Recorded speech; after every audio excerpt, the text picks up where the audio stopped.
welcome back to our first edition of Kicks at 6 in 2021. It's great to be back, and we're excited to bring you a special edition to kick the year off. I'm Maddie, and this week I'm joined with Evan and Mike. Hi guys, hope you're all doing well. Hi Maddie, I'm doing good. Great stuff. This week we bring our first special guest to the show and delighted to introduce professional referee Rebecca Welch. Hi Rebecca, welcome to the show, and how are you doing? Yeah, I'm good, Maddie. Thank you very much for inviting us on. I'm very excited to be part of it. We really appreciate you giving up your time to chat with us and hopefully provide the viewers with an insight into your job. Mike, over to you. Thanks, Maddie, and welcome, Rebecca. Before we go into the serious stuff, we're going to play a short game with you, and one we played in our last episode. It's called This and That. We are all going to give you two choices of something, and you have to give your answer and explain why. So, Rebecca, the first choice is see the future or change the past. I can't pick both. I would say change the future, because I'm a big believer in that. You are who you are today because of your past. So, yeah, I would definitely say see the future. That's quite cool. So, Rebecca, would you rather be invisible or be able to read minds? Definitely invisible, because sometimes on that pitch, if I've made a decision that's not popular, I'd want them not to be able to find us. So, yeah, give me an invisibility cloak all day. And the last one is carrots or broccoli. Well, I like them both, but I'm going to say carrots because it's linked to having good eyesight. And if my eyesight's good, then hopefully I'll be better at my job. So, yeah, I'll go carrots. That's what I said last time. I said they'd be able to make you see in the dark. Exactly, yeah. Moving on to the serious stuff, we are very fortunate to be joined by Rebecca, who refereed both the Women's FA Cup final and Community Shield at Wembley last season. That must have been a real honour for you. Yeah, it was. I think I was probably the luckiest referee for being COVID 2020 games stopping. And when they did come back, then I got the opportunity to walk out at Wembley and lead a team out at two major finals. As a referee, you only get appointed to the FA Cup once, but because it's a COVID year and because it was played behind closed doors, they decided that it wouldn't be fair to appoint a referee as the first time when there's no fans there. So yeah, I was lucky and fortunate enough to be appointed again. So absolute great honour for myself and my team. So how did you get into refereeing? Is it something you wanted to do from an early age? Absolutely not. I think my story is probably quite a lot different because I didn't start. I was 27. So for you guys, that you must think, oh, wow, that's really old. And I played football. I didn't even think about refereeing until one of my really good friends who's a referee. She refereed us, and I spent the whole game telling her how to do our job. And our response was, well, if you think it's that easy, give it a go. And that's kind of how it happened.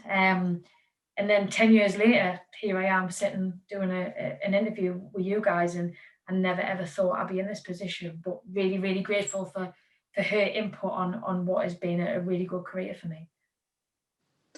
How do you view the development of the women's game? It's certainly come a lot, and national teams have been excellent in recent major tournaments. Yeah, I think it's a massive benefit that, that domestically in the Women's Super League and the growth of that has really, really been beneficial to me as a match official. I get the opportunity to go out and be involved in big fixtures week in, week out in the women's game. And, the Lionesses, how good they've been at recent major tournaments over the past 5 years. It's brilliant. It's great. We want women's football to keep getting better and keep growing. So for the likes of yourselves who are younger, in 10 years' time, the opportunities are going to be a lot more than what they are now. So, yeah, a massive benefit to us as match officials to be able to be part of that elite league week in, week out.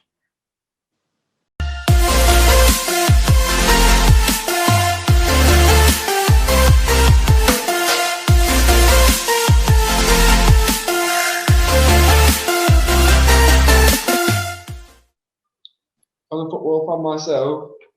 You see some interesting tackles on the pitch.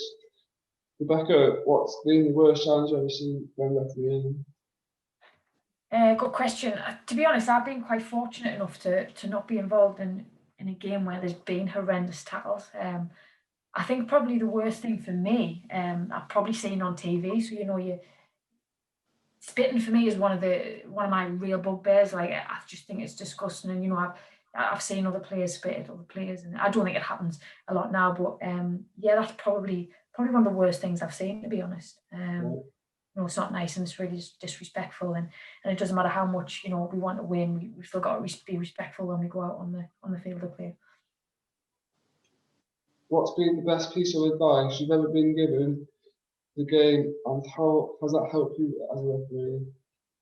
I think a lot of people have given me advice, and refereeing can be quite pressured. You can have days where if you make a mistake, you do feel a bit down, but you've got to keep going. Do you know what I mean?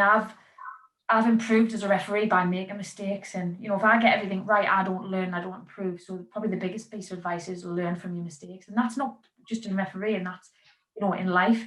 I'd like to think everybody would go through life and never make a mistake, but we're human at the end of the day, and it happens. And as long as we don't make the same mistake 3 or 4 times, then I think that's the best advice for referees and anyone really.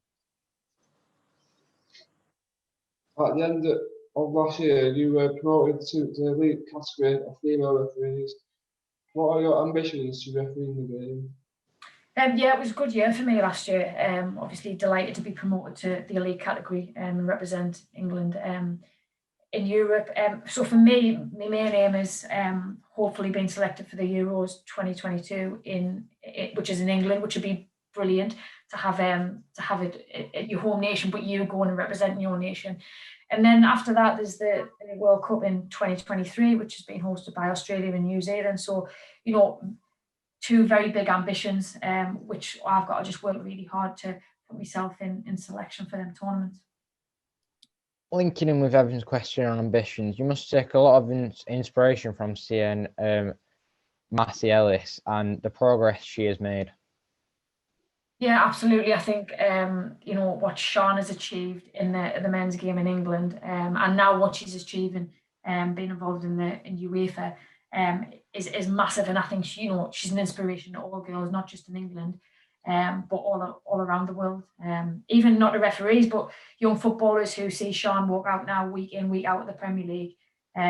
You look at that and you think, oh, if she can do that, then so can I. So yeah, I'm lucky in the fact that I get to work with Sean as part of my team when we go out in Europe. So yeah, very fortunate to be around somebody who's very inspiring, but also very humble with it as well. She's a great character to have around the dressing room. And like I say, what she's achieved is absolutely brilliant.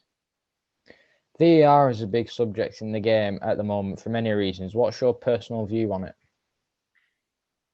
Yeah, I mean, I don't operate with VAR, but certainly I think it's a really big positive in the game. I think from a referee's point of view, we want to get everything right. We want to be 100% correct. And if we've got the opportunity, if we do get something wrong, to then rectify that in the game and put it right, then this is a massive bonus for us. And I think VAR allows us to do that.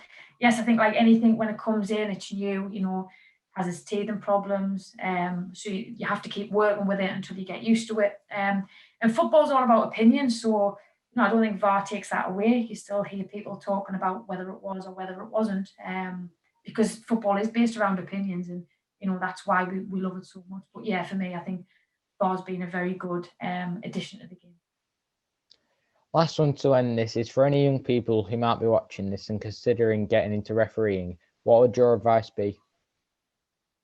Again, probably not just about refereeing, but anything. If you've got an interest you've got an ambition, and you want to do something, then give it a go. Because if you don't give it a go, you'll get 5 or 10 years down the line and look back and think, oh, I didn't try that. So yeah, I would say give it a go in it with your all, but most of all, when you're doing it, just enjoy it.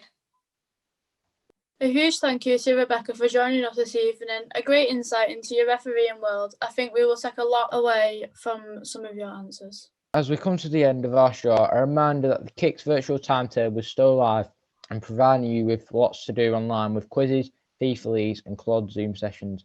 Don't miss out by keeping an eye out for these opportunities by heading to the Wigan Athletic Kicks Facebook page.